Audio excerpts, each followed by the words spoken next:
여러분 안녕하십니까? 채널K 뉴스입니다. 내년 4월 치러지는 제20대 국회의원 선거에 참여하기 위한 선거인 등록이 지난 일요일부터 시작됐습니다. 뉴욕과 뉴저지를 비롯한 전 세계 곳곳에서 재외선거 유권자 등록 참여를 독려하는 운동이 활발히 펼쳐지고 있습니다. 금홍기 기자의 보도입니다. 지난 2012년 치러진 4.11 총선에서 뉴욕 지역 재외국민 총 유권자는 14만 5,120명. 이 중 재외국민 선거인 등록을 마친 유권자는 3%대로 매우 저조했습니다. 투표율도 4,606명의 등록자 가운데 투표한 유권자는 1,745명으로 등록자 대비 투표율은 37.89%의 저조한 투표율로 선거를 마무리 지었습니다. 저조한 투표율은 뉴욕 지역이 넓은 관할에 비해 투표소가 한 곳에 불과했고 영주권자는 유권자 등록과 투표를 위해 뉴욕 총영사관을 2번이나 방문해야 하는 등 번거로운 절차 때문으로 분석됐습니다. 내년 4월에 치러지는 선거부터는 재외선거법 개정으로 인터넷으로 유권자 등록 등이 가능해지면서 등록률이 지난 선거 때보다는 높아질 것이라는 전망이 나오고 있습니다.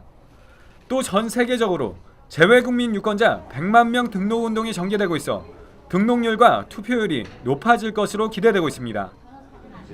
뉴욕과 뉴저지에서도 재외 동포처 신설 뉴욕 추진위원회와 뉴욕 한인직능단체 협의회가 공동으로 재외국민 유권자 100만 명 등록 운동에 돌입했습니다. 한 표의 그 투표권 이걸 행사하는 것이 우리의 목소리를 내는 데 가장 중요하다고 생각을 합니다. 그래서 모두들 등록을 하시고 투표까지 이어질 수 있는 그런 좋은 성과가 이루어지기를 간절히 바라는 마음입니다. 두 단체는 앞으로 뉴욕과 뉴저지 일대 한인교회와 송년 모임 등에서 유권자 등록 홍보 활동을 활발히 진행해 나간다는 계획입니다. 지난 일요일부터 시작해서 2월 13일까지 이루어지기 때문에 많은 행사 기간 중에나 또 교회에 또 저희들이 직접 방문을 해서 많은 동포들에게 이 선거인 등록에 대해서 알리고 재외 동포처 신설과 선천적 복수 국적 제도 개선 등 해외 한인들의 요구사항을 관철시키기 위해서는 한인들의 단합된 힘을 보여주는 것이 무엇보다 중요해 보입니다. 채널K 뉴스 금홍기입니다. 퀸즈 플로싱 먹자골목 149가 교량 공사가 마침내 시작됩니다. 오는 30일부터 공사에 들어가 내년 6월쯤 완료될 예정인데요. 5년이 넘게 피해를 본 주민과 지역 상인들은 집단 소송에 들어갔습니다. 뉴욕시 교통국은 최근 149가 교량 공사를 위한 건설업체와 계약을 맺고 오는 30일부터 공사에 들어가기로 결정했습니다. 공사 방식은 2010년 3월 보수공사를 한 후에도 안전 문제로 개통이 지연됐던 현재의 교량을 완전히 철거한 후 신설하는 방식입니다. 계획대로 공사가 진행될 경우 교량이 폐쇄된 지 6년 3개월 만인 내년 6월 말에는 늦어도 재개통이 될 것으로 예상되고 있습니다. 롱아일랜드 레일로드 철로 위를 가로지르는 이 다리는 평소 먹자골목을 오가는 교통량이 많은 2차선 왕복도로였습니다. 하지만 재개통이 지연되면서 지역 한인 상인들의 비즈니스에 막대한 타격을 주고 있다는 지적이 잇따라 제기됐고 지역 상인들과 정치인들은 대책 마련을 강하게 촉구해왔습니다. 특히 지난달부터 먹자골목 한인 상인들은 149가 교량 재개통 지연에 따른 피해 보상을 요구하는 집단소송 준비에 들어갔습니다. 한편 지역 정치인들은 오는 19일 149가 교량에서 기자회견을 열고 착공 관련 계획을 발표할 예정입니다. 코리아타운 플라자 프로젝트가 무산 위기에 처했습니다. 주민 공청회를 통해 주민들을 설득했지만 충분한 지지를 이끌어내는 데는 역부족이었고 이번 공청회는 아예 열리지도 못했습니다. 뉴욕시 의회의 한 소식통은 어제 뉴욕시 교통국 관계자의 말을 인용해 코리아타운 플라자의 주민공청회가 보류됐다고 전했습니다. 프로젝트가 지역 주민들의 충분한 지지를 받지 못하고 있는 만큼 공청회를 올해 안에 열지 않기로 했다며 따라서 커뮤니티 보드 7도 이번 안건을 표결에 붙이지 않을 것으로 안다고 덧붙였습니다. 뉴욕시 교통국은 이와 같은 사실을 퀸즈 한인회 측에 이번 주 중 통보할 예정입니다. 이에 따라 일각에서는 코리아 코리아타운 플라자 프로젝트가 사실상 백지화된 것이 아니냐는 우려를 나타내고 있습니다. 이번 프로젝트를 주도해온 퀸즈 한인회가 앞으로 뉴욕시 교통국을 어떻게 설득하느냐가 남아있지만 뉴욕시 교통국의 보류 결정으로 프로젝트가 무기한 표류될 위기에 처했다는 게 대체적인 분위기입니다. 이와 관련해 뉴욕시 교통국 관계자는 퀸즈 한인회 측에서 프로젝트를 위해 기금 모금을 했다는 사실을 알고 있다며 좋지 않은 소식을 전하게 돼 유감스럽다는 의사를 밝혔습니다. 아파트가 숙박업소로 둔갑하면서 막대한 이득을 챙기고 탈세 주범이 되고 있습니다. 이로 인해 주민들의 주거 문제도 악화되고 있는데요. 뉴욕시가 불법 숙박업소에 대한 대대적인 단속에 돌입합니다. 그동안 지속적으로 불법 숙박업소를 감시해온 뉴욕시 정부는 앞으로 3년간 총 $1,000만 추가로 지원하고 불법 숙박업소 적발에 적극적으로 나서겠다고 밝혔습니다. 기존에는 인력과 예산 부족으로 불만 사항이 접수되는 아파트만을 대상으로 피동적으로 단속을 시행해왔지만 앞으로는 의심 아파트를 적극 단속하겠다는 계획입니다. 이를 위해 시정부는 에어비앤비와 같은 숙박 공유 웹사이트를 중심으로 30일 이내 단기로 집을 임대해주는 개인주택이나 아파트를 직접 찾아 불법 여부를 조사할 방침입니다. 뉴욕시는 또 이번 추가 지원금으로 특별 단속반 직원들을 늘리고 온라인상 불법 숙박업체에 대한 데이터를 검색해주는 최신 소프트웨어를 개발하는 한편 시민들을 대상으로 불법 호텔 관련법을 알리는 캠페인을 펼칠 예정입니다. 뉴욕시는 현재 시에서 활동하는 에어비앤비 집주인이 2만 5천 명에 달한다고 밝혔습니다. 일반인들까지 에어비앤비를 통해 숙박 사업을 벌이면서 주택 공실률이 크게 낮아지고 뉴욕시의 주거 문제를 악화시키고 있다고 지적했습니다. 연방이민서비스국이 최근 12월 영주권 신청서 사전 접수 문호 차트를 공개했습니다. 12월 문호는 국무부와 같았습니다. 이민서비스국은 국무부가 매달 발표하는 영주권 문호와는 별도로 이민신청서 사전 접수 문호 차트를 통해 실제 사전 접수가 가능한 날짜를 공지하고 있습니다. 연방이민서비스국이 지난 13일 공개한 문호 차트는 앞서 9일 국무부가 발표한 12월 영주권 문호의 사전 접수일과 동일했습니다. 가족이민은 국무부가 발표한 사전 접수 허용 우선일자를, 취업이민은 영주권 판정 우선일자를 이용하도록 했습니다. 따라서 한국을 비롯한 기타 국가 출신의 취업이민 3순위 영주권 신청자는 12월 취업이민 영주권 판정 우선 일자인 2015년 9월 1일을 수속 일자로 사용해야 합니다. 단 기타 국가 출신의 취업이민 신청자는 지난달 사전 접수 우선 일자와 판정 우선 일자가 같았기 때문에 아무런 영향을 받지 않게 됐습니다.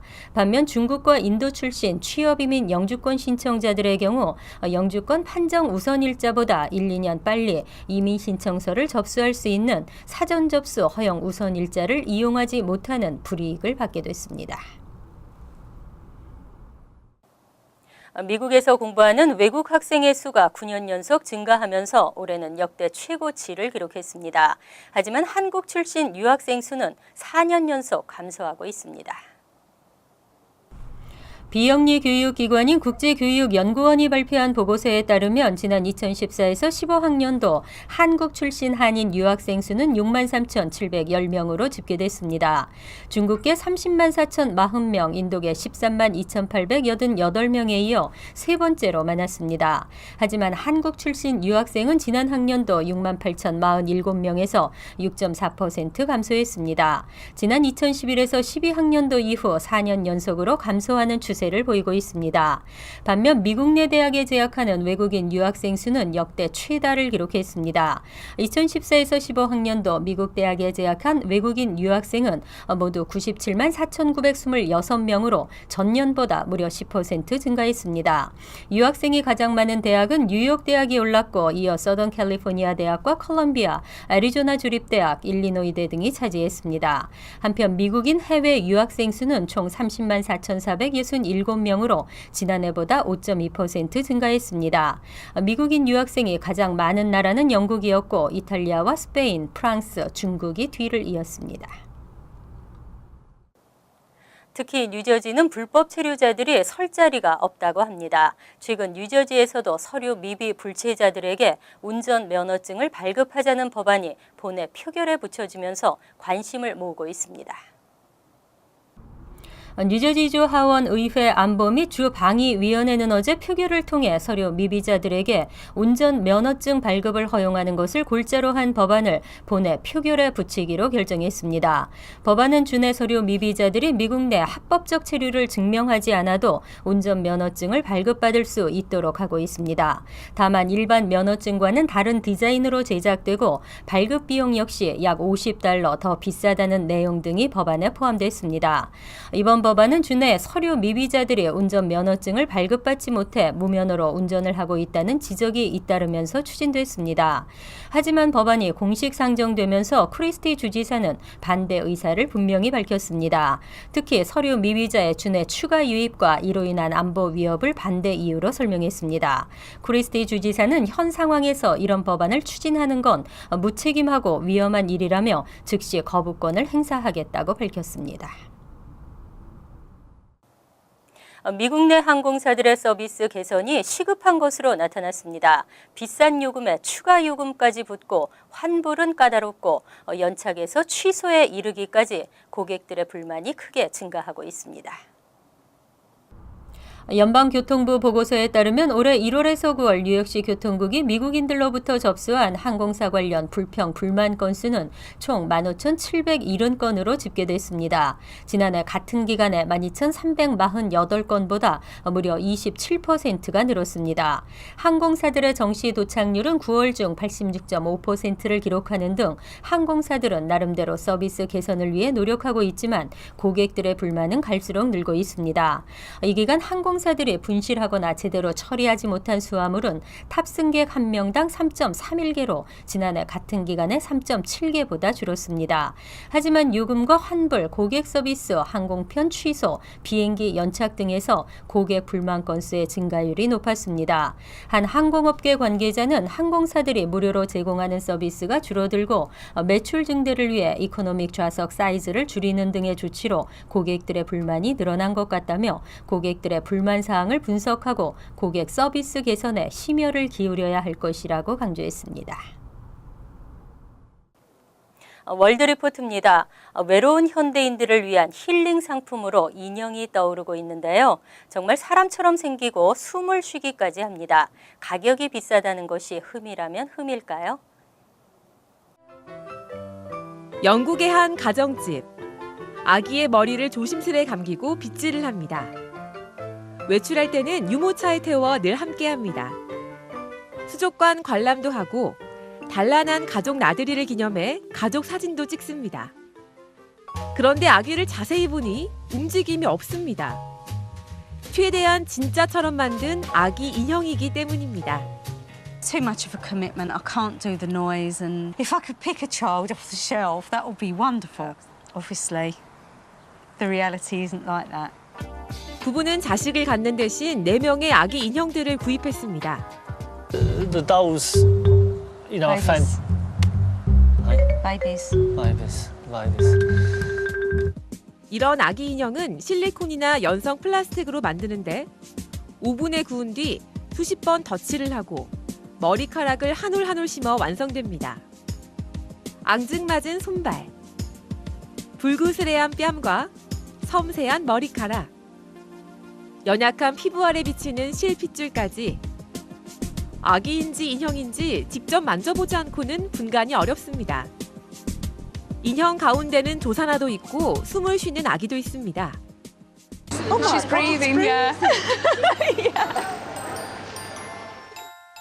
가격은 수십만 원에서 수백만 원.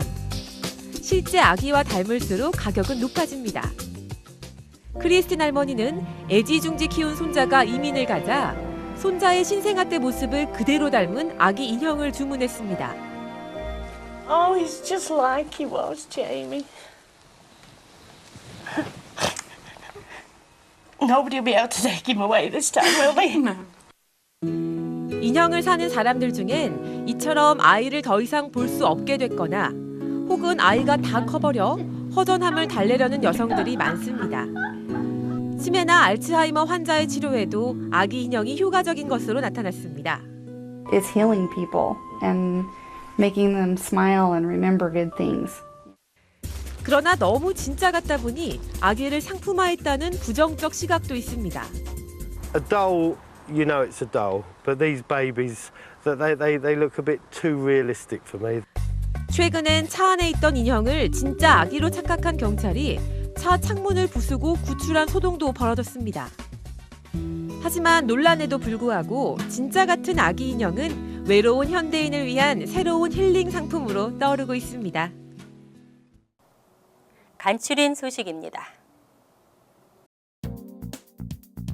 조지아주 게인스빌 소재 홀 카운티 셰리프국은 지난 11일 레이크 레이니어 인근 호숫가에서 한인 18세 안모 씨를 체포했습니다. 셰리프국에 따르면 자신의 16개월 된 아들을 테이프로 묶어 차 안에 두고 호숫가에서 시간을 보낸 안 씨는 자동차 키를 차 안에 둔 채 문을 잠근 사실을 뒤늦게 깨닫고 이웃 주민들에게 도움을 요청했으며 이웃 주민의 전화로 출장 나온 열쇠공이 울고 있는 아이를 발견하고 경찰에 신고했습니다.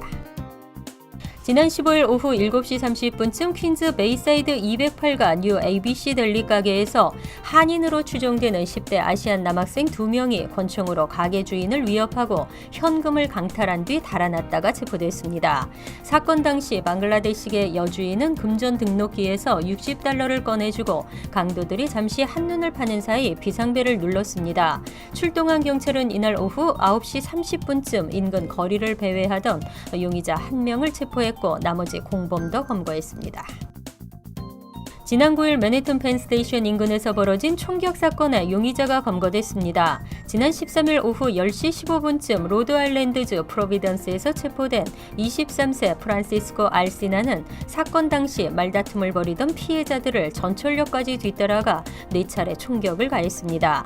알시나는 켄트 카운티 법원에서 인정 신문을 거친 뒤 뉴욕으로 인도될 예정입니다. 자동차 보험회사 가이코가 보험사 중 처음으로 뉴욕주에서 스마트폰을 이용한 전자보험 등록증 시스템을 시행합니다. 가이코 보험 가입자들은 오늘부터 스마트폰, 태블릿 등 스마트 기기에서 보험사의 애플리케이션을 통해 본인의 보험 등록증을 다운로드할 수 있습니다. 경찰이 보험 등록증 제시를 요구하거나 법정 출두 시에도 사용할 수 있습니다. 환율과 증권 소식입니다.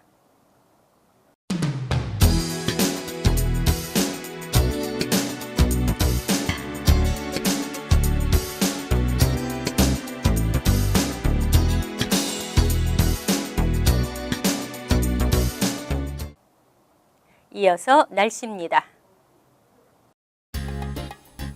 수요일은 구름이 많이 끼는 흐린 날씨로 낮과 밤의 기온차가 없겠습니다. 낮 최고 기온은 57도, 섭씨 13도, 밤 최저 기온은 55도, 섭씨 12도로 예상됩니다. 목요일은 포근하겠으나 흐리고 비가 내리겠습니다. 금요일은 차차 맑아지면서 약간의 바람이 불겠습니다. 토요일은 간간히 흐린 대체로 맑은 날씨가 예상됩니다.